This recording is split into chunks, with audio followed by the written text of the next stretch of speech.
time for the Gore N More podcast. Gonna have a good time. Gonna have a good time. Yeah, we're gonna have a good time. We're going on now. A ball break, walking hand in hand in the moonlight. We'll be the sweet soul there. I swear we'll never part. We're going on now. A ball break, running in the sand, feeling alright. And what's up, everybody, and welcome to the Gore N More podcast. This is your host with the motherfucking most, TJ Bowser, and joining me, as always, is your Dark Lord of Knowledge, Chad Chrisman. What's up, bitches? And Big Johnny D. What's going on, Gorehounds? And the killing machine himself, Bobby Amone. How the fuck are you? So today is September 7th, 2020, the worst year that has ever happened. So far. For us, at But least. to save you is another episode of the Gore N More podcast and a doozy for shall I must say. But first, it's time for your slice of life. Chadwick, what you do? Let's see. Since we were not on last week, we had our fan-hosted episode of episode 100, which turned out to be quite a banger. Let's see what has happened since then. Well, it was the end of the month rush at work. I put in a lot of hours, which was not that fun, but the paycheck was pretty fucking sweet. And last week, I turned 44. Happy birthday. Happy birthday. Thank you, gents. For my birthday, I actually got, they're not in the room, they're back. I have them on display in the living room. I got the Jungle Hunter Predator from NECA and the City Hunter Demon Predator. That's it was supposed to be their San Diego Comic-Con exclusive, which they instead decided to have Walmart distribute it. Yeah, buddy. Really? Yeah, it's Man, got Walmart's just getting all them exclusives, man. Oh, Well, they have that, and there's a Gremlins NECA figure that they have too. They're also exclusive with AEW action figures. I haven't seen those yet. Yeah, because they sell out. There's your answer. But no, the City Demon Predator, it's actually the from Predator 2. It's really sweet. It has this nice little thing. You open up the box, and it has this really cool lightning display. Like lights flash on off. It's really, really cool looking. You do not remove from the box because it is so beautiful in the box. Yes. Oh. Those are fight words right there. Aside from that, let's see what else. I started playing Rage 2 for PS4, which is not bad. How does that look in comparison to the first one? Because I remember when the first one came out, the engine for that was just insane. It's a lot similar. I mean, I'm sitting there playing it, and I feel like it also has a very Far Cry feel to it too. Okay. So it plays a lot similar to that. Nice. Yeah, I mean, I'm enjoying it so far. I'm only 2 days into it. Yeah, I remember the first one, dude. That came out. I don't know what it was, dude, but something about that engine literally just gave me like motion sickness. It was fucking weird. My wife got me the first one. She found it at a yard sale for like $5. She's like, "Here, would you play this?" I'm like, "Yeah, I'll play it. I'll play just about anything." Yeah, right. Can't go wrong there. Hell yeah. But aside from that, work. Had a few days off today, being Labor Day. Happy Labor Day to all you working people, and to those who don't work, you're welcome. You're welcome. I love you so much. Oh, and you guys will find this interesting. So the big Friday the 13th news out of the past week was they found the missing Gore footage from part 2, which would be Chad's birthday present. It was my birthday present. That literally was like Chad's favorite Friday 13th. Like, holy shit. They found the missing Gore. And then they also released... found the missing nudity. Ooh. I guarantee that won't be on the set. Guarantee. No way. No way. She's underage. They'll never show it. Oh boy. Shout out to everyone watching right now. Feel free to comment. And if you guys want to ring a ding, ding, ding, ding, leave a comment below and I'll give you a call. Be on the show. Absolutely. Yeah. But anyhow, they also released a trailer for Never Hike in the Snow. So I said on a Friday the 13th website that, I wouldn't give him the time of day. And Vince DeSanti actually messaged me, and we kind of hashed out our differences. And I thought it was very professional of him to actually message me instead of him calling me out there. Yeah, friend of the show. So I got to say, he completely changed my opinion of him. I actually think he's a pretty nice guy now. Well, that's awesome. Yeah. That's pretty much all that I've been up to. What about you, Big Johnny D? Oh, well, let's see. I got a new game as well. I finally got my Tony Hawk, and I don't really want to dive too much into it because I feel like we might save that for the Wake and Bake episode. I am loving it. And if you are a fan of 1 and 2, it's smallest thing I'm going to say is it's a full remaster of both games. But I got some pros and cons, but like I said, I'll save that for later. Best soundtrack ever. Oh my God, dude. You go right back to being like, I don't know how we're all different ages here in this group, but I would say like 14 for myself. And I was just like, dude, as soon as like it loads up and it plays Goldfinger Superman, you're just right back into it, man. You know what I mean? You're back in your old fucking room. Your mom's yelling down from the stairs that dinner's almost ready. You turn your visor hat backwards and you unzip you unzip your cargo pants. You do that. You put it right on top, dude. Got my Doritos on my left and my Mountain Dew on my right. I'm nice. Puts the heels away on the Heelys. Right? Yeah, dude.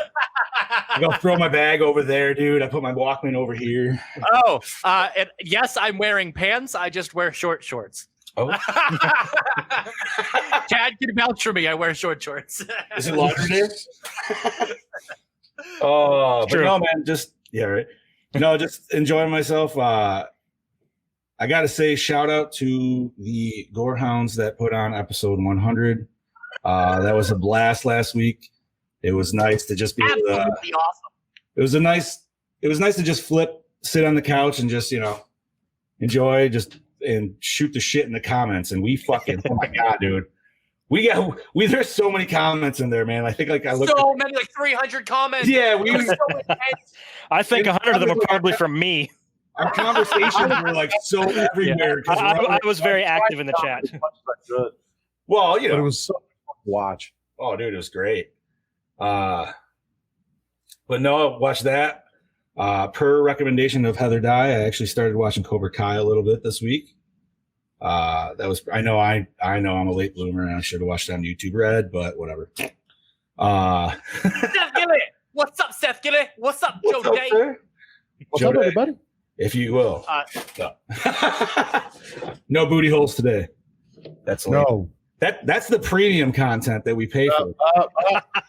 Hey, that's on our OnlyFans. Right. You want to see booty hole? What's it going to cost? Sex Machine cosplay $69. $20.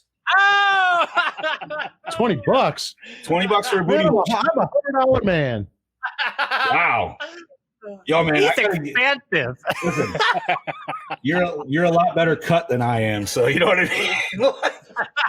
But John, you got that whole teddy bear thing going on. I thought that was made pretty obvious in the that's true. Fuck, marry, or kill segment last week. I mean, I was very humbled by that. I got to say, and I missed to go with part. Scuba Steve. Scuba Steve said because of our potential cooking skills. So I'm just like, yo, man, with his Tex-Mex and then like all my fucking fat Ukrainian bullshit from the fucking upper north, like there you go. Be a pretty sweet menu right there, dude. I missed that part. No idea. Well, Bobby, let's just say you are a very fuckable man. Apparently, so is John. Oh. Yeah, I got you. Right, $20 is $20. That's what I'm saying. Yeah, half them wanted to kill me, half them wanted to kill TJ. So, yeah. Well, all right, Johnny. All right. You also right, but Chad got the kind of like sweet, like I don't know if it's sweet treatment, but the whole chain in the basement, man. They just want. I'm either getting chained in the basement or I'm getting killed. So yeah, I'm getting killed because I'm too much competition. Or I'm getting chained in the that's basement. Not true. Scuba Steve said he wanted to fuck you because you had that sweet. Yes, bush. he did. Right. So yeah, the love was. My beard got compared to pubes. I mean, they are, but yeah. Thank you. Well, hey, I got them too. But no, man, just been enjoying myself. Bobby, how you been, brother? I was on vacation all last week, so I was chilling. Nice. It wasn't too much excitement. Me and my girlfriend went to hang out a few days. We were hanging out this past weekend, and then yesterday, I was at my. What's up, Joe? I was at my uncle's for a little Labor Day picnic, just chilling out with family, eating, drinking. It was much needed. And I go back to work tomorrow. I ain't fucking TJ. I ain't even paying attention to what he's doing. He's like doing this 3D thing. that's pretty much it. I was just chilling the whole week. I needed it. What's up, Scuba Steve is in the house. So, but that was pretty much it. I needed it. I needed the chill, so I took it. DJ, what did you do? Well, as I say, every week I did podcasts here, podcasts there, podcasts everywhere. And again, as the boys said, thank you to everyone that was a part of episode 100 of Gore N More. Thank you for making it special and justifying all the hard work. Thank you. Thank you. With that being said, here's to 100 more, and it's going to be good. So stay tuned for that. And we got the rest of the years of the sequels, and then year 3. Year of the threequels. The threequels. I don't know. I honestly don't know what we're going to do for next year. I don't know. Are we really going to try to go into the Trips McNeelys of all these movies if they got them? Yes. We could. Yes. And then we'll do like a secondary show on Patreon for the 4, 5, and 6. I was just going real deep at that point, dude. Yeah, you got to pay for those extra inches, you know. So, yeah. By the way, I got to say, in a little over a month's time, we are going to have one hell of a slice of life because it's all going to be about the Friday the 13th box set, guaranteed. Oh, yeah. Also, if you guys can see, redid the lighting and the camera setup in Le Studio, and then thought the purple accented everything pretty nice, and I think it kind of bounces off all the masks and stuff back there. So take this opportunity to shout out to all of our great sponsors. As these 4 hockey masks here are made by Mask by Lance. Head on over to Facebook and Instagram, Mask by Lance. Yeah. And then Michael Labate Studios did that Leatherface. And then he also did the Hawk there and that Jason Goes to Hell piece. Yeah. And he all did the Halloween 5 there. And, but anyway, we'll play the thing later. Just worry about that. That's what he did, no? You going to tell us more? Really? Yeah. Okay, so you guys want to get into the episode? Let's get this started. Oh, wait. Got to do shout-outs real quick. Shout out to Chris Kummel, who came over to the Project Louder studio last week and visited and hung out and had a conversation. Him and his wife are awesome people. Thank you for the dinner. It was great. And then shout out to Connor Hart, the Yowie of Kalgoorlie. Fuck you, you nasty cunt. Anyway, moving on to today's episode. It is 1994's Pumpkinhead II Blood Wings, directed by my good friend Jeff Burr, written by Constantine. What the fuck? Chachi Noria? Ivan Chachornia? I don't know. Okay, now, produced by Brad Crevoy. And guys, now we're going to start a new thing that I introduced for this episode. So enjoy! Okay, starring Andrew Robertson as Sheriff Sean Braddock. You may know him as Larry from Hellraiser. Yeah. Yes. Hey, is it just me or did he look a lot like Tom Skerritt in this movie? Yep, he did. It was the mustache. Mhm. Yep, I agree. Barry Davis is young Sean Braddock. Amy Dolans is Jenny Braddock. What the fuck? Soleil Mon Fry as Marcy. It's Soleil. She was, that's Punky Brewster, dude. Soleil Mon Fry as Marcy. J. Trevor Edmond as Danny Dixon, or as you know him as Kurt from Return of the Living Dead 3. Ooh. Hill Harper as Peter. Alexander Polinsky as Paul, or the voice of Control Freak from Teen Titans. No Linnea Quigley as Nadine, the Graveyard Dancer.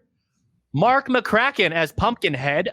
He also played the Grim Reaper in Big Bad Beetleborgs, which also Jeff Burr directed.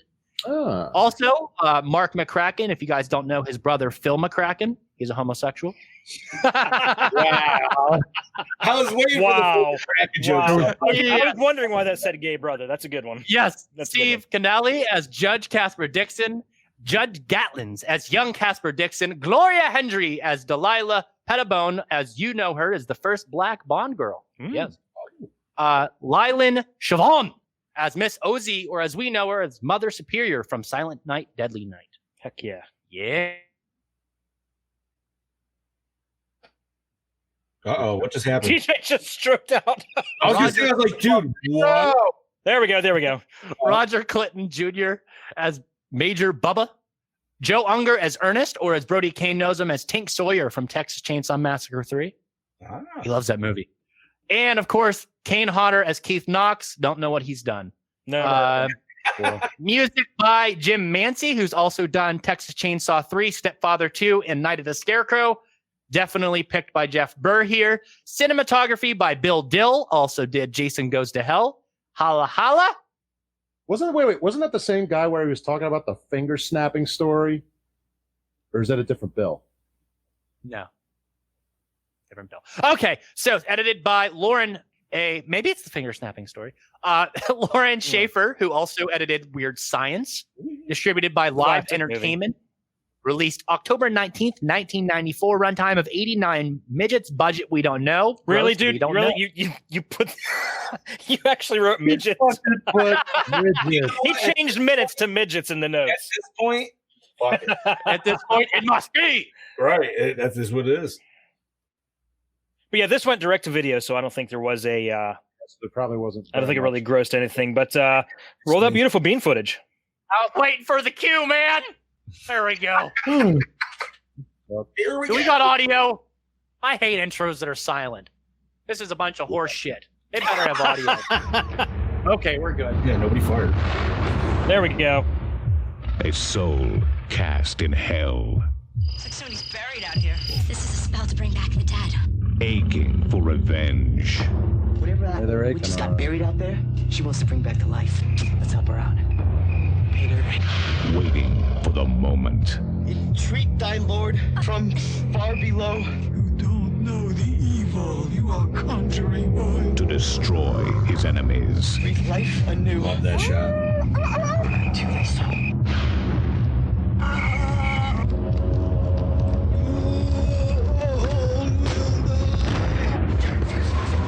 God help us. Kill whatever it is. Ain't none of us safe.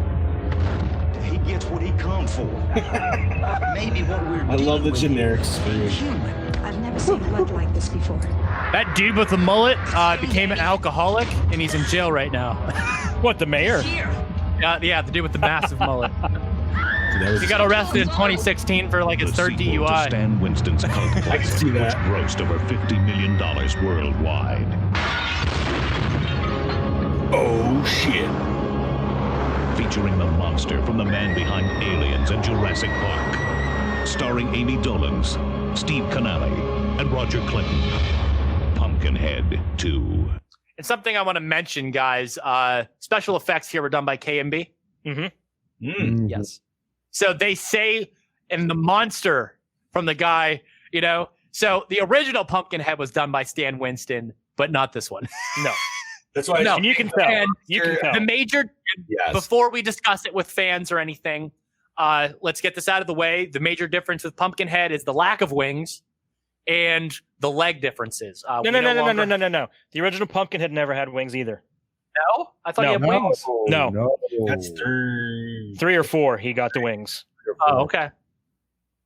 But they're You're right, the legs are different. and everything. The Was legs are completely different. I even think the old head design was even longer and stuff. Yeah. His feet. More were- xenomorph-esque. Yes. But when you think about it, this isn't really Pumpkinhead. This is Son of Pumpkinhead, Correct. which would have been an actual awesome title for this instead. Yeah. So you guys want to give some people a call? Yeah, who we calling today? I know Brody's up for it. Always. He always is. He's a champ.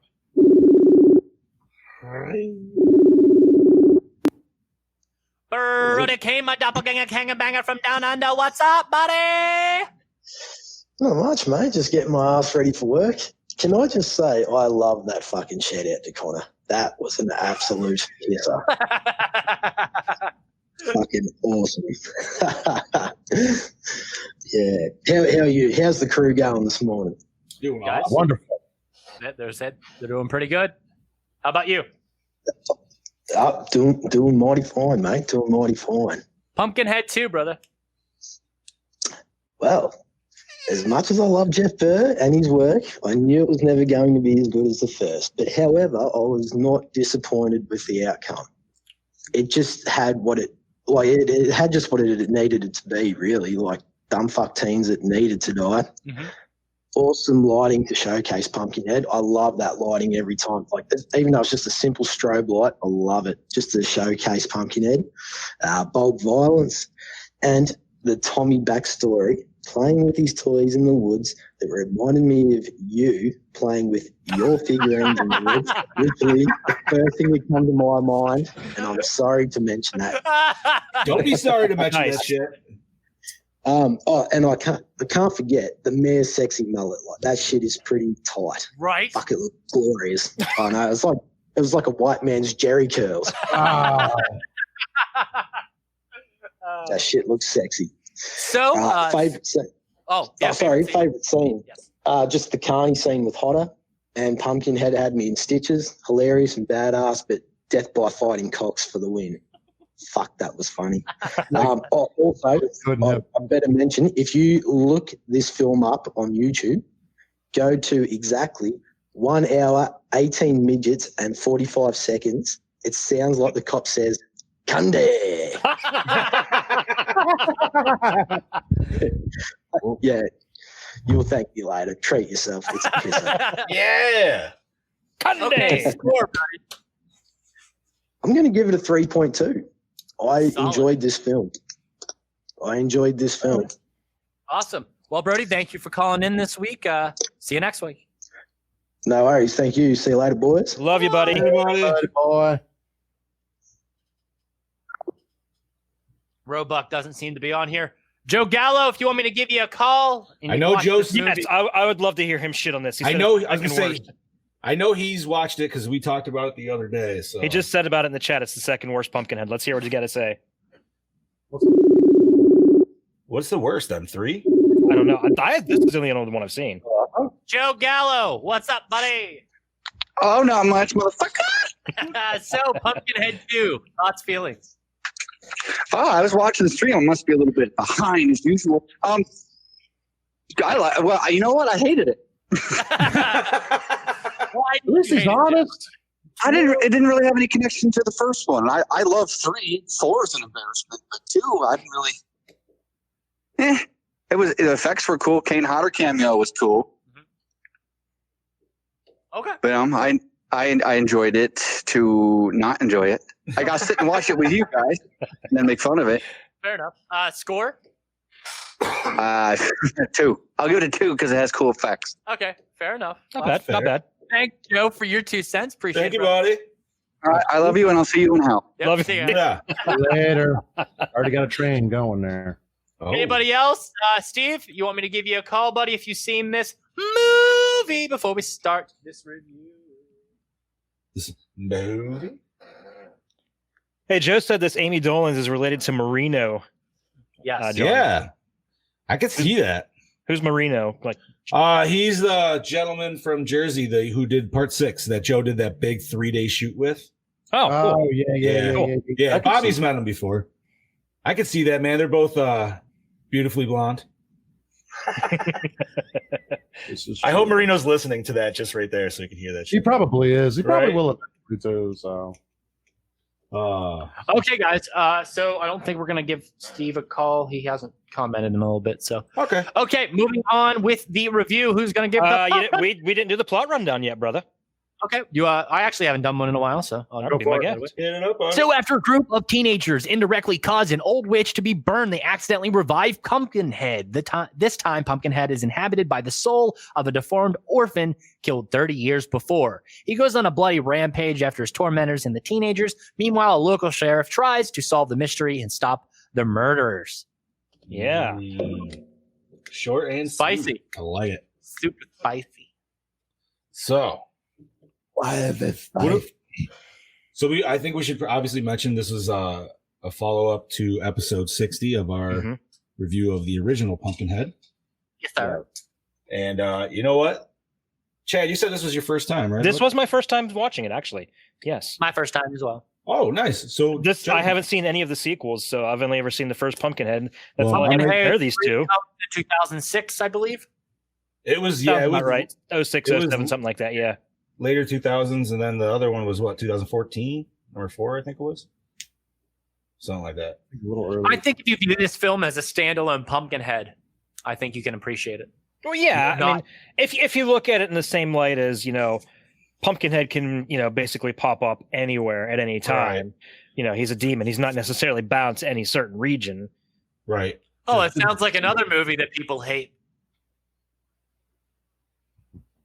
Which one? Same cinematographer. I was saying, I was thinking, I was like, what are we talking about here? Because there's a few of them that I could think of. Just sit down and watch it as a standalone. You'll appreciate it more.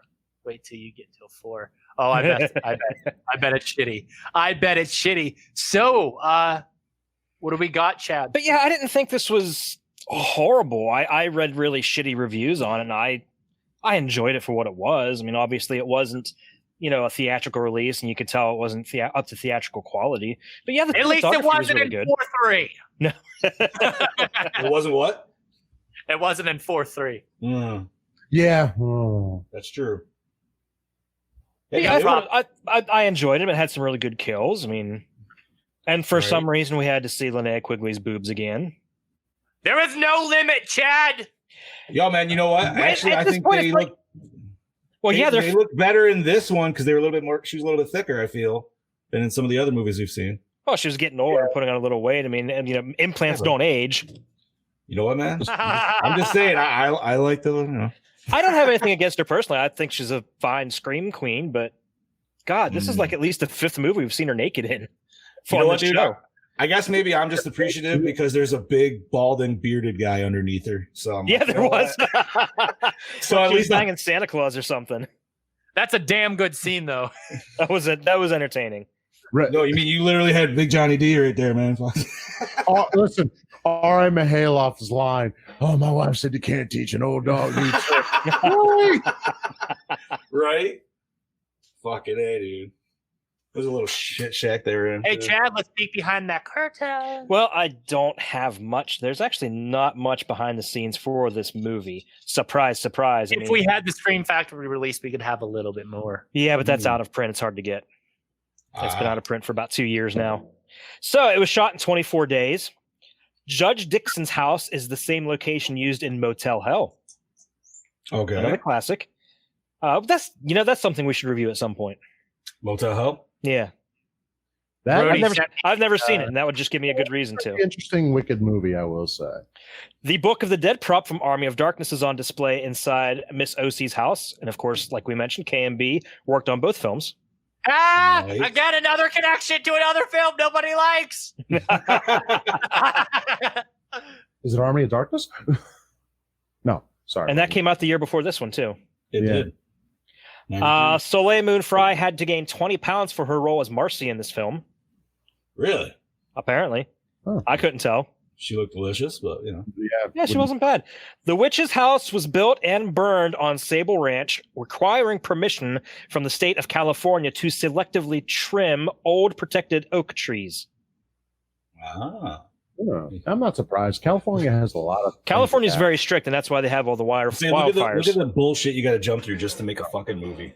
Well, yeah, and they don't let you clear out underbrush or anything like that, and that's the stuff that catches fire and causes all the wildfires they have out there. And there you go. All 3 original Pumpkinhead films have connections to Hellraiser.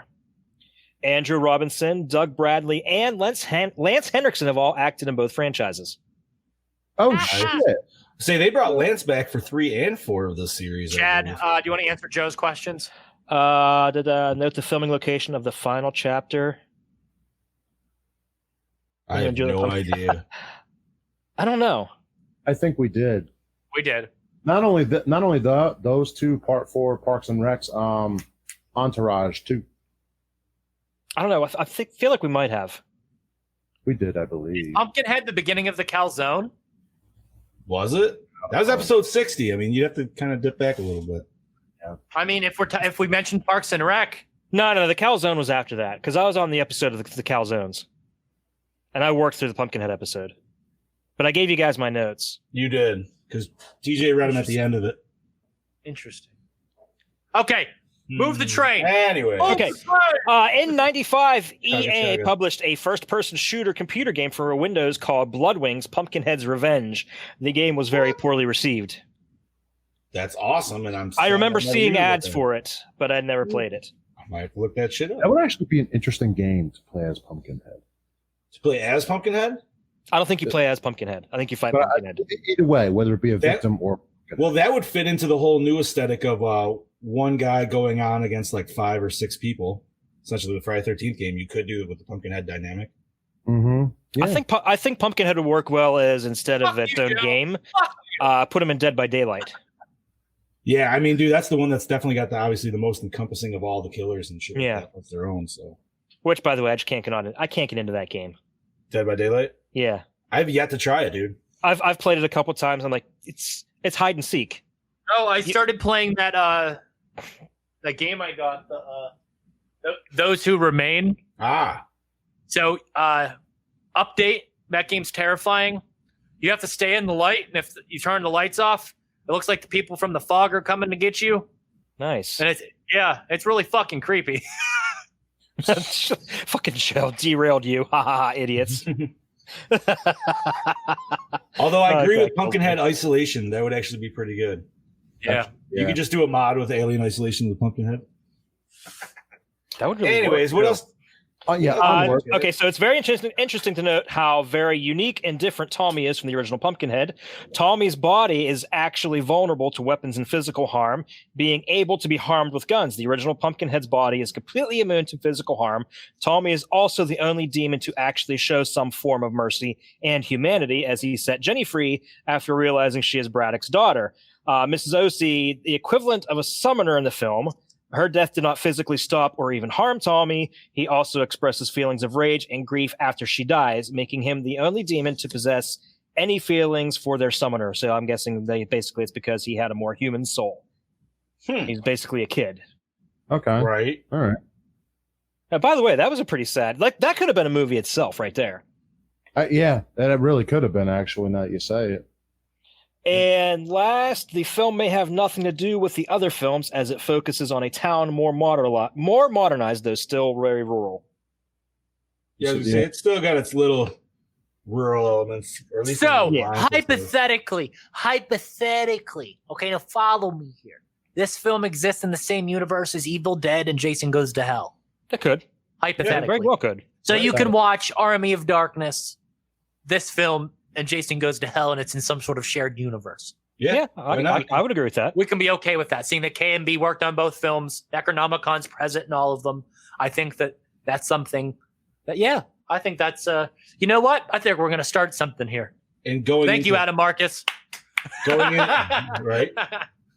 into that, I mean, like we mentioned earlier, just with 1 and 2, you could think of them more as like a Tales of Pumpkinhead. But that also means we can now start writing our first Project Louder comic, Pumpkinhead versus Jason.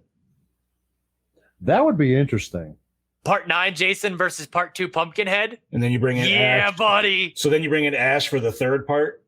Uh-huh. Okay. And both of them are vulnerable. You got to think about it. And both of them can be reborn. Well, and on that level, and even with the basis of these two movies, you could have multiple Pumpkinheads at one setting. Yes. You know what I mean? That's true. Yeah. And this will kind of lead into some big questions too. This is awesome. Yeah. Chad, do you have anything else, buddy? That's it, buddy. That's all I got. Okay, man. I got actually a few questions for this movie. So do I. By all means, begin. So, all right. And I think we already kind of established this one, being that it's different stories. But my first question was this supposed to be the same witch from the first movie? I don't believe so. No, this is an entirely different movie. So it's a completely different setting too. Right. So as we all know, in the first movie, his grave site essentially is in a swamp. He's in that weird tree thing. Where this, and I love that they mentioned Pet Cemetery, because that was the first thing I fucking said during that shot of the little stone, Jesus Christ, stone. I can't talk. Stone grave area. Yeah. Yeah, man. So different witch, different universe, or not same universe, just different witch. We'll go with that. So I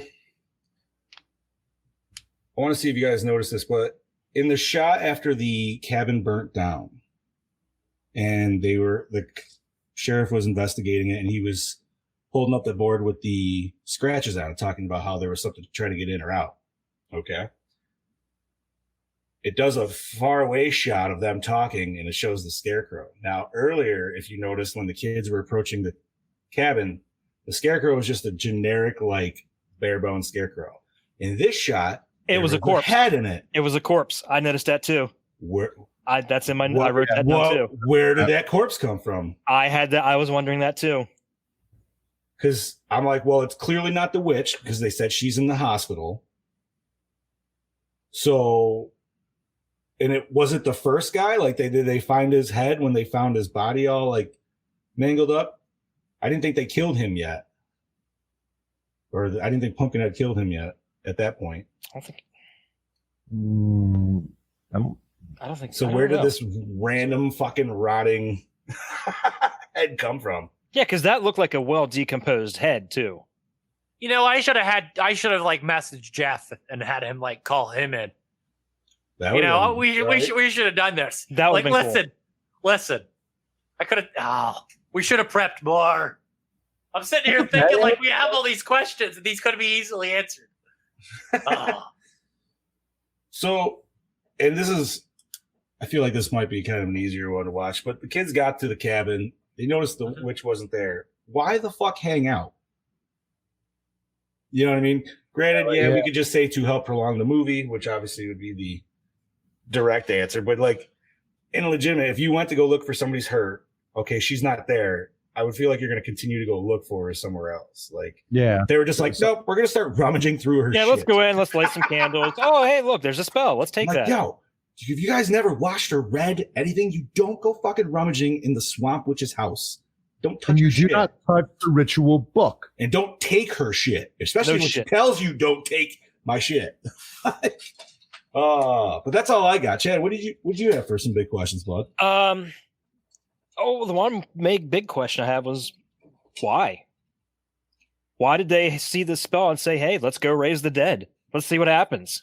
Because they're stupid teenagers. I was gonna say they're not only stupid, but they're bored. They're in a small town and their teens just trying to fucking do anything. And the guy is trying to. Why did Ash have to play the tape recorder? Yo, you can bring that right into the whole in Ash versus Evil Dead, the series. When he got high and he was like, yo, you want to see something cool? And then he showed her the Necronomicon and started the shit all over again. Just to try to get some pussy, dude. What do we Why did the FBI have to blow up Jason, man? They could have just, we wouldn't have had body hopping, man. Why'd they blow him up? There's a lot of whys with these films. Yeah, all you gotta do is just chop his hands off. Boom.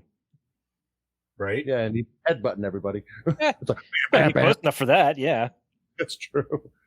Yeah, I did think that it was interesting that this one could get harmed, where the other one literally just looks like took shotgun blast in the chest and was like, nope. Shout out to all of our YouTube viewers. Just know if you comment on the live chat, we will be able to see it and display it on the screen if you want to. And thank you for supporting us on a platform we really don't use much. We're trying. We're trying a little bit more every time we. Brody's comment. Yes. From growing up in a small town myself, I would raise the dead. I understand, man, because I'm in a tiny little city myself. It's not. I don't know. I've seen enough movies to know it never ends well. Where Brody lives, you don't have to raise the dead. Every fucking insect. Everything else is trying to kill you. Everything else is trying to kill you. You raise the dead down there, it's probably a godsend. It's like, oh shit. See, Bobby literally lives in 8-legged freaks, dude. You know what I mean? Like, it's just like, come on, you got to check your fucking toilet. See, like, there's a spider in here. Can I take a shit before I shit the bed here? Yeah, you got spiders, insects, snakes, sharks off. Fuck that, dude. Kangaroos. Fuck that. Oh, they'll fuck you up. Right? Nope. Dude, they come up just fucking flexing, like, what's up? Like fucking just full on ripped 8-pack.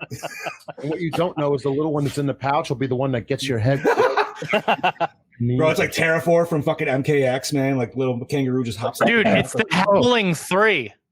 Yeah, there you go. Right? Yeah. Speaking of which. Okay, so one of my other questions was one that Johnny mentioned about the scarecrow being a corpse. Yeah, it's just so. I figured they would come back somehow, but it never did. Okay, here's another interesting question. Why did the mayor have goons? Because he was mayor. Like if it was like a big city, I could understand, but it's a small town. I don't even know if they had a friggin' stoplight, and the mayor had friggin' goons, not just bodyguards, full on goons. He's stereotypical 80s mayors, but stuck in 1994. I feel like if I was a mayor, I'd have goons as well. It's just one comes in. Yo, the mayor wants to talk to you. The goon like telling straight up the sheriff though. That's even funnier. Like, hey, you know who my friend is? Fuck you. Yeah. Oh man, that was so weird. That was so weird. And also, I know this isn't really in context of the movie, but why was Amy Dolenz never like this huge star? Because she was a smoke fest, man. That's a Melissa good question. Joan Hart stole the show. I don't fucking. Yeah, man. I don't know. She. I don't know. That's all I could think of was she kind of looked like younger Melissa Joan Hart when she did Clarissa Explains. Generic ass fucking knockoff brand shit. Yeah. That's great value, by the way. Oh, sorry, Bobby. Hey man, there's nothing wrong with those Sam's Club. But yeah, and then I said basically they could have just called this Son of Pumpkinhead because Tommy was literally the son of Pumpkinhead. Which, how did that work? Or how does that work? I should say. Okay, so when a man and a woman love each other, yeah, but Pumpkinhead's a demon. So who fucked Pumpkinhead? Demons need love too, man. That's what I'm saying. Like, who fucked Pumpkinhead, or who? You know, obviously Tommy's mom. Yeah, that's an interesting. Yeah, thing you're gonna have, because I got to tell you something. Pumpkinhead's walking around with a whole lot of nothing dangling. Maybe he's like a dog, dude. Maybe it comes out. Say that. And he's sitting there like a horse dick, dude, just straight up fucking like full on. Pumpkinhead's packing hog meat. What is the universal rule? What is it? Universe 40? Was it Rule 48 or something like that? Anything that can exist, there's a porn version of it. So yeah, I'm sure there could be a Pumpkinhead porn out there. If not, oh yeah, it's Blumpkinhead. Oh my God. I hope you're not lying about that. Well, do some research real quick. If it doesn't exist, we can make it happen. Hello there, creepy ghouls. Do you like spooky things and horror movies? Then Cabin 13 has the stuff for you. Check out their selection of horror-themed props, pins, busts, action figures, collectibles, and more. You can find them on Facebook and Instagram. Be sure to visit cabin13.com and buy something, or I'll kill you. Marcio Charlie's Horror Costume Studios. Premium hand-sculpted latex masks, butts, and hoods. Everything is handmade and painted by Marcio himself. Be sure to check out his wide range and selection of products over at Facebook and Instagram at Horror Costume Studios. Hey, you out there. Hey, listener. Take a look at yourself. Want to know why you look like shit? Because you aren't wearing Dewback merch. Take your ugly ass over to dewbackdiscussion.net and click on the merch tab. Pick up some hot fucking swag, then you can become a sexual Tyrannosaurus, just like us. Graveyard Classics. Horror-themed tees and posters, professional in-house screen printing, and Jaclay prints. Powered by Death Style Art and Graphics. Go see what you can dig up over at graveyardclassics.net. Come on down to Masked by Lance, premium Friday the 13th custom-made hockey mask down there in Tennessee by Lance McKinney. Find him on Facebook and Instagram over at Masked by Lance. Go order one now, boy. Yee-hoo! We're back. That is still the best. Yes, it is. So back to our review of Pumpkinhead II Bloodwing. So, oh shit. Do we have any questions from John? No, I think we're covering it all. Douche of the movie. You can't say Danny. The judge. Why can't we say Danny? I don't know, because I like him from Return of the Living Dead 3. No, Danny. He's a. It's Danny. It's Danny. Danny. Dude. I'm gonna say it's a tie. It's got to be the judge. It's the judge and his son. They're both fucking douchebags. Actually, okay, yeah. So that's a The apple doesn't fall far from the tree here. No. I mean, like, I would lean more towards the judge because he knew how much of a prick his son was and was constantly pulling strings to get him out of trouble. He was enabling him to be a douche canoe. He was a douchebag on himself, though. So, I mean, he was down to murder an innocent kid just because he was fucking deformed in his youth. So, we touched on it briefly about the out-of-print Blu-ray, but how did we watch this? Oh, I actually watched it on Amazon Prime. Yeah, I rented it on Vudu. Aha. I have a digital copy. Here you go. Well, aren't you just so cool? I was almost going to buy it, though, because renting it is $4 and buying it is only $8. $8. But then you're like, when am I going to sit down and watch Pumpkinhead 2? Again, yeah, right. Yeah, Gary, that's what I thought too. I said I don't want to buy this. Like you know what? But you know what else? Chat. Yo, it's not cranberry sauce. God damn it! You beat it to it. I was waiting for that. That is not cranberry sauce, Artie. No. Yep. So, what is your favorite kill? Tom Everett's kill when he gets ripped to pieces. I do like that one. That was good. That was my favorite. I don't know if you guys can count. I don't know if you guys will count this, but can death by chicken poking? Does that count? Yeah, that counts. You know, I thought about that one too. I'm like, then I'm gonna have to go with that one, man, because I did not expect that at all. It's not chicken poking. It's cock poking. That's right. There was Cox just poking his eyes out, dude. He had cock in the eye everywhere. Yeah, I'm gonna go with that. Death by Cox. So, best scene, guys. What was your favorite death? I said mine was with the. Oh, it was the fuck. The rip Yeah, apart? whenever the guy got tore apart in the barn. Yeah. All right. Sorry. Best scene, guys. I'm thinking. I'm gonna have to say the grave opening scene when Pumpkinhead first comes about. Yeah, I'll agree with that with John. That's cool. I want to go. Actually, I want to go with the very beginning, the opening scene. Okay. The only reason I like that scene is, and like Brody mentioned, it's super simple lighting with some, basic fog machine, but it still looks great. And yeah, it really came together nice. Sometimes the simplest stuff can look the best. So I don't know. That's why I would at least give that take. But you're saying the beginning, like the whole them hanging Tommy, yeah. Third act for me. Whole third act. Like him, would that be him chasing the kids down? I guess. Yes. Okay. That was almost it's kind of like a remake of the original Pumpkinhead if you want to boil it down, complete with the douchebag holding everybody hostage with at gunpoint and everything. Yeah, right? Yeah, a little. Yeah, that's pretty close actually. His douchebaggery upped. Again, I think the film was shot well, and being able to watch this in 16:9 and appreciate it in a modern lens, I think that this is a terrific bad film. Yes, I would agree. Actually, I liked a lot of and it's something to do when you see. I don't want to say just necessarily direct to video, but just usually the cheaper budget. But a lot of the weird pan shots where it's looking up the barrel and shit like that. You know what I mean? You just see a lot of those same kind of shots, but for some reason I like them. Yeah, they seem to fit this movie very well. So I will say that. We're not even on cinematography yet, guys. So let's just save them for that. Yeah, let's just say. Sorry. Opening scene, Chad. Obviously, I say yes because it was my favorite scene of the whole movie. That could have been. I agree. That could have been. It could have set up a completely different movie the way it was going. I mean, it was a nice story on itself. Mm-hmm. I agree. Yes. Yeah. Pulled me in. Yeah, I like the black and white of it, and it was sad. Okay, best tits, best cock. All right, so we're gonna give both. Yeah, we're changing it up a little bit. We're throwing something in for the girls here. All encompassing here. Okay, so Danny's the hottest, of course. I'm gonna have to go with the sheriff, man. I just dig the mustache, dude. And then Linnea Quigley, even though she's older in this one, forever bangable. I gotta go with I gotta go with Amy Dolan's. Actually, you didn't see them, but she was. I'm gonna go with Marcy, man. I like the brunettes. Amy Dolan's.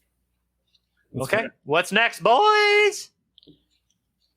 We are on. Did the score set the mood? The score was Well, the score was okay. The score was literally the same for most parts as Chainsaw 3. If you really pay. Yeah, I guess it was. What did our intro say? Same composer.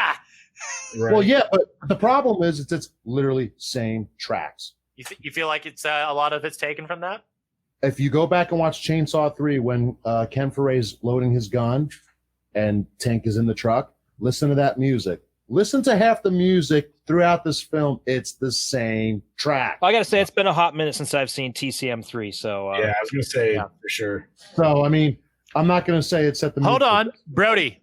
Can you confirm this? This motherfucker watches that shit on the regular. It's true. So, music. Best song? Best song, yes. Don't really have one.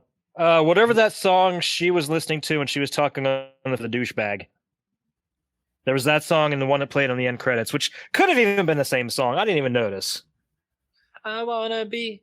I mean, I convertible. don't like country music, but I liked how the country music was used in the scene with Linnea Quigley where Pumpkinhead was killing that dude.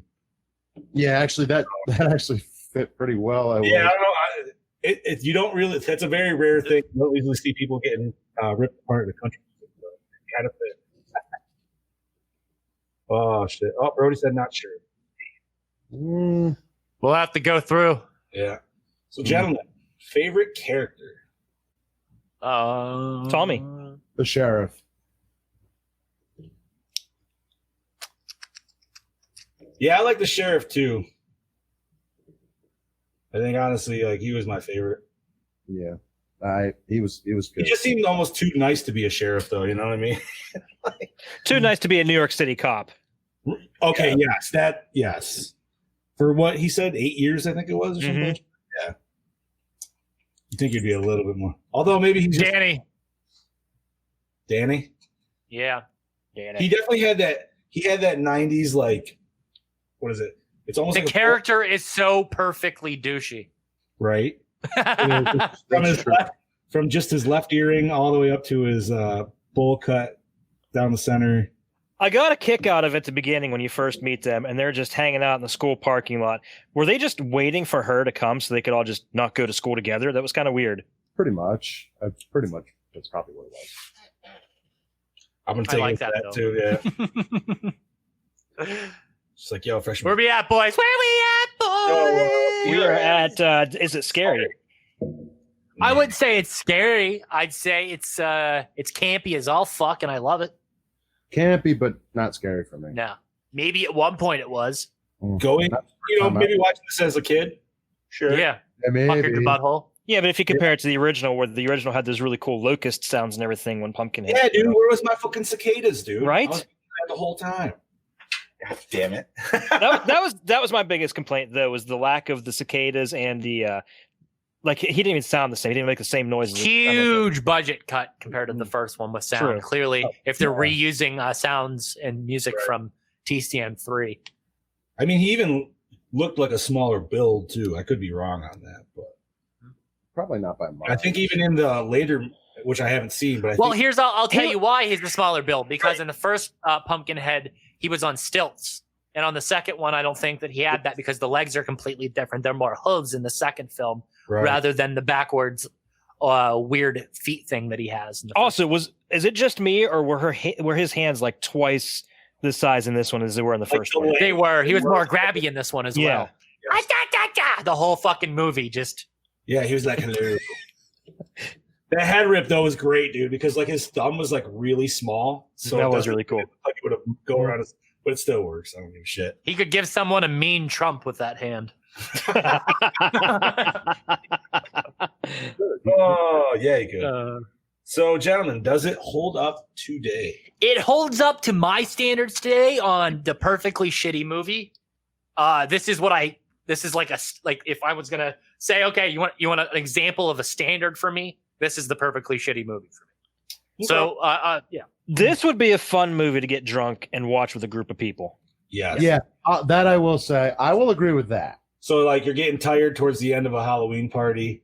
You're like, yo, fuck this. We're all drunk. Yeah, you're like, we already watched Texas Chainsaw. Let's watch Pumpkinhead. Right. too. So you put Pumpkinhead. Everybody's just eating the leftover food and shit. Yeah. I agree.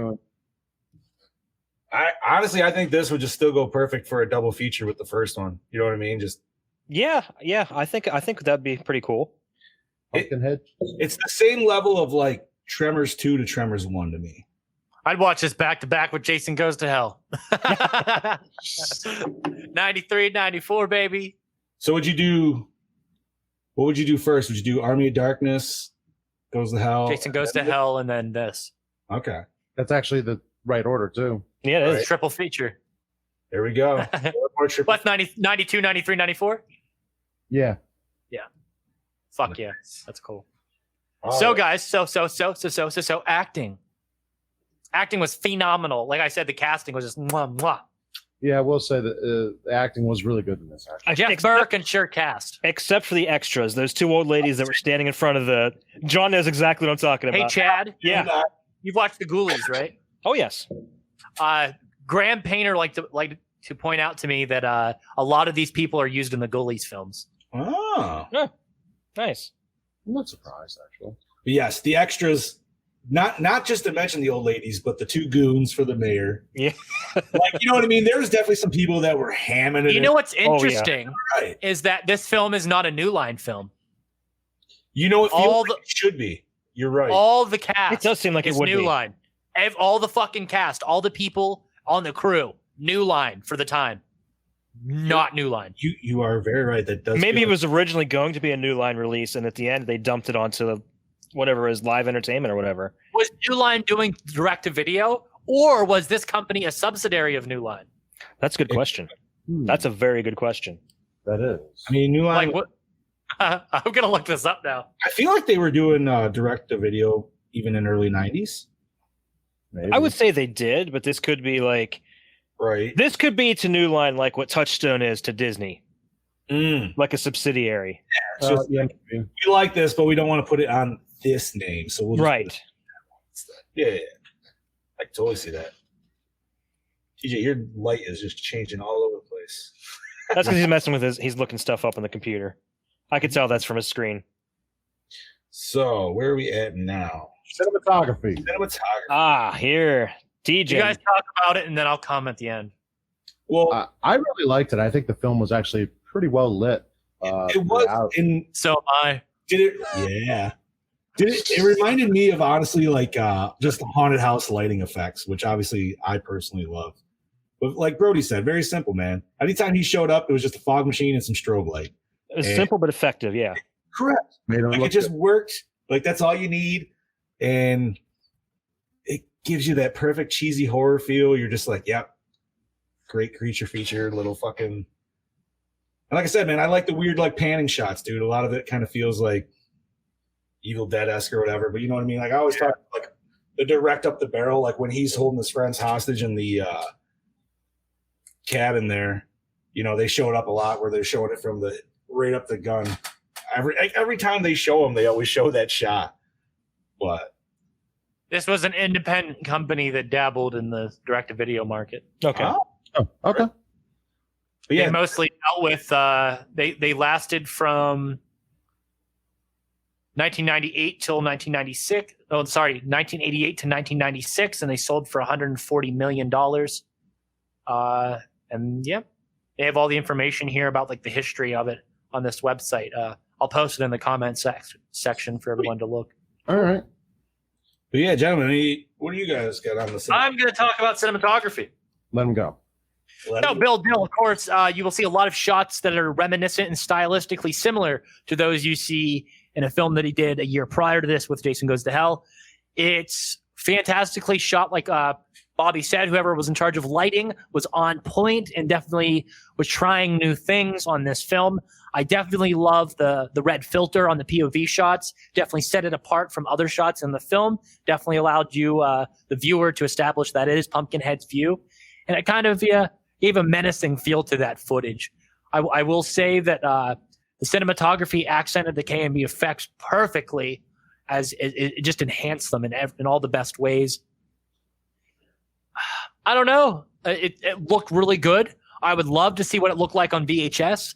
But like I said, the fact that we were able to view this as our first viewing on a 16:9, all cleaned up on a nice copy, I see this film as fucking awesome. There's no reason why this wouldn't look great on a big screen or theatrical back in the day. Sorry, guys. I just looked at the schedule of what we're watching next week, and I just got absolutely giddy.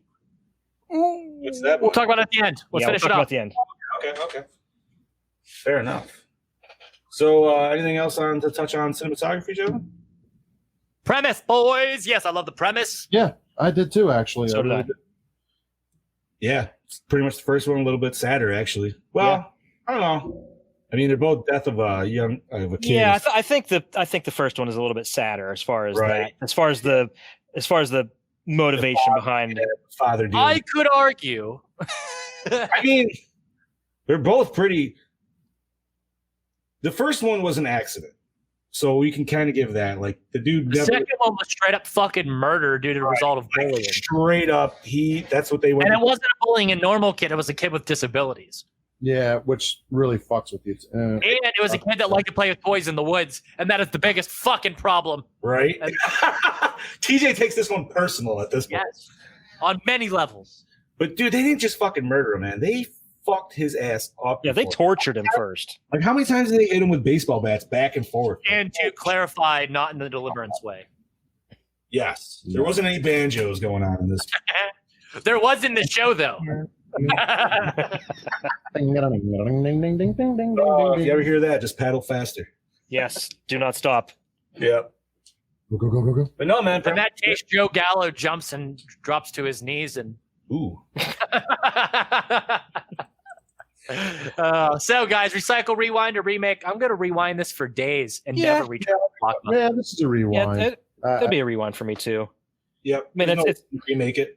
Yeah, I didn't hate it to the point where I never want to watch it again. I'd give it another go. I bet you it sold pretty good. I bet you had some sweet ass cover art. Oh, yeah, it did because it had did crawling out of the ground, I believe. Okay. Yeah, it's all red and black. So, boys, rating. I'll go last. Booby. 2.8. Damn. Johnny! Kind of weird. Bobby stole my number because I was literally going to say the same thing. 2.8. Chad! I'm actually going to go a little bit higher and go 3 even. Okay. I'm going to give it a 4.25. Wow. Really? You're giving it higher. Wow. Than the original ranking of the first one. No shit. That's a Gore N More score of 3.2. Not bad. Right? Okay. I feel that. See, it balances out, boys. It always works in the end. Not bad at all. I think No, that's not bad at one point. we gave it a 3.5 overall. Yep. It's close to that, yeah, I think. Might have been a little higher because I think we got 2. Yeah. Again, if you view this film as standalone, it's real fucking well made. It's a terrific bad film. Yeah. I mean, Terrific bad film. I like it. We need a little award for that. Be like, see who wins the best one at the end of the year out of the ones Terrifically that yeah, the best bad movie. best bad movie. Yeah, there you go. So what's next week, Chad? yeah, Next week Chad is was a Bobby pick. The Texas Chainsaw Massacre. Yeah, buddy. Always a fun Original. treat. I love the movie so much. The original, nonetheless. Hell yeah. Honestly, that's that movie where I really don't have to watch it. I know it. Like, I could dream about it tonight. And But you're still going to watch it. Of course. So what are we all dressing as next week, gentlemen?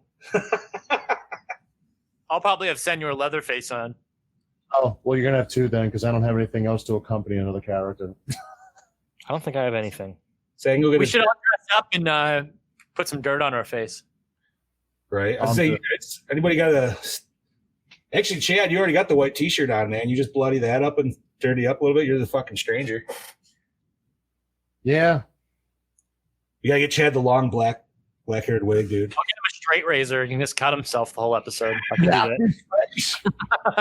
that. Sweet, dude. I have my hammer with a little bit of skull on it. Say I could rock the pretty lady. There you go. Yeah. Go. Oh, man. Super handsome. Sitting here for an hour and a half trying to talk to a microphone with a mask on. Yeah, right. Be fun. Fucking A. And then what's after that, Chad? What's after that is, I know some people are going to hate on us for it, but after that is the prequel to John Carpenter's The Thing.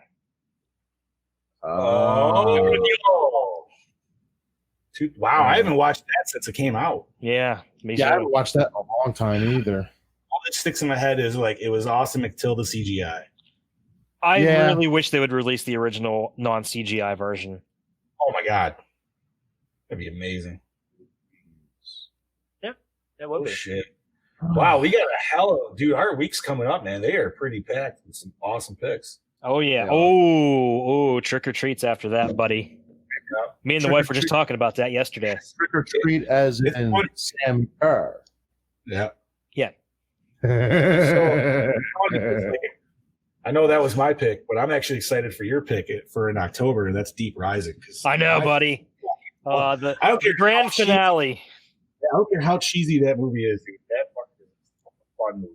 Oh, it's a Steven Sommers movie, so you know it's always a good time. Right. What's the next slasher film we're doing? The next slasher? I mean, you could consider Trick or Treat a slasher, I guess. Because some of the segments in it. Night School, October 19th. Okay. American Jallo. Dude, I'm telling you, man, we got some awesome picks coming up. We do not. I haven't really There's not a bad film on this list. No, dude. Like, I am. I'm telling you right now that Night School has a really fucking cool scene where like this girl's like playing on a playground. She's like a substitute teacher, and she's on one of those spinny merry-go-round things, like that the kids play on, and they spin and they go faster and faster. And he fucking runs up and grabs it and fucking spins it as fast as he can and keeps going. So this girl's stuck on it, and then he just holds out his fucking knife. Oh. By the way, did you guys notice on the list of movies, I took off one of my original picks and replaced it with Prince of Darkness. Hey, I figured since we did the thing and we're doing In the Mouth of Madness, we may as well do the whole Apocalypse trilogy. And we put Club Dread somewhere in there. We could schedule it for December, maybe. I don't know if we're going to do any kind of Christmas horror this year. We need to do Silent Night, Deadly Night 3 to usher in the new one. I mean, I don't mind doing a Christmas episode. I don't know if we necessarily have to do 4 Christmas episodes. Yeah, not like we did last year. Yeah, it might be kind of hard to find more Christmas horror. Yeah. Are we doing Halloween 2 at Halloween? Yes, we are. Yes, we are. Hell yeah, dude. I know. Rick Rosenthal's Halloween 2. Should we? And maybe, Gorehounds, let us know. Should we put out the whole list for the rest of the year, at least for what we got, just so they all know too? Or once we get it all figured out, we have the finalized version. We should. Yeah, dude. I just think, I was sitting there and I was watching Club Dread today, and I was like, when it's not fucking Broken Lizards, crazy insanity, funny shit, there's horror shit, and there's blood. You guys would like this. The other day, I was sitting at work, and I'm like, I'm in kind of an AC/DC mood, so I played the whole Who Made Who album. Okay. Which made me, I'm like, oh man, I could really go watch Maximum Overdrive. I'm like, I got to message TJ. I'm like, dude, we need to watch Maximum Overdrive. And he's like, I've never seen it. So I sent him the video, the trailer. I'm like, just because Stephen King coked out the whole time. Oh, dude. Like, probably at his time. Oh, massively. Like, he was just the trailer itself is fucking gold. And that was what, Emilio Estevez, right? Yep. Yes. Yeah, dude. Why that movie got on those. Brother of money, the Tiger son, Blood. money. That is so bad it's good right there. And was that Stephen King's first directorial debut? First and only. And only. I thought he did. I thought he was like co-director on Pet Sematary for some reason. I don't believe so. No? Okay. Maybe he was just in it. That's all I'm thinking. Well, I think that's it for this episode. I would say so. Yeah, that's about it for me. Hey, Brody's on board for Maximum Overdrive. Check that out. Yeah, of course he is. He loves that film. All right, boy. Okay, guys. Well, you guys have a good rest of the week, and thank you for tuning in on another episode of the Gore N More podcast. This is your host with the most, TJ Bowser, and reminding you that the Gore N More podcast is part of the Project Louder Podcasting Network, home to other great podcasts such as, and here we go. Because you think I can do this off a hand? Yes. Fuck. Do it in one breath. Do it. I dare you. One breath? One Jesus breath. Christ. Clint Eastwood's Ventura. He's not going to do it. For some reason, it's not working. Uh-oh. Your list isn't popping up? Mm-mm. Well, Look, the internet's down, but I'm live. It's strange. Well, check out many great podcasts over at Project Louder. Well, that fucked everything up. Why is my internet being silly?